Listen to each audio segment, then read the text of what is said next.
লিঙ্গতেই কেন করা হয়? লিঙ্গ পূজা আসলে কী? কেন লিঙ্গতে আমরা ভগবান শিবকে পুজো করি এবং কেন আমরা অন্যভাবেও ভগবান শিবকে পুজো করি? এর উত্তর শিব মহাপুরাণের পঞ্চম অধ্যায় বিদ্বেশ্বর সংহিতা, সেখানে 8, 9, 10, 11 এই শ্লোকগুলো থেকে বোঝা যাচ্ছে।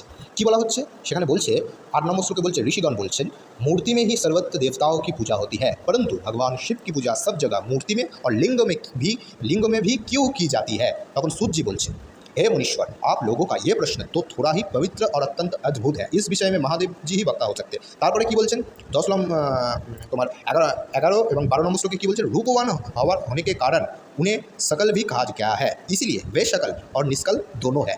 शिव के निष्कल निराकार होने के कारण ही उनकी पूजा का आधारभूत लिंग भी निराकार ही प्राप्त हुआ है, अर्थात शिवलिंग शिव के निराकार स्वरूप का प्रतीक है। অর্থাৎ যারা বলছে যে শিবলিঙ্গ যৌনাঙ্গ বা জননাঙ্গ, তারা শিবপুরাণের এই অধ্যায়টি কখনো পড়েননি বা এই শ্লোকটির অর্থ তারা জানে না। অর্থাৎ শিবলিঙ্গ এখানে প্রতীক চিহ্ন রূপেই ব্যবহৃত করা হয়েছে, নিরাকার প্রতীক চিহ্ন রূপেই কিন্তু শিবের লিঙ্গ পূজা করা হয়।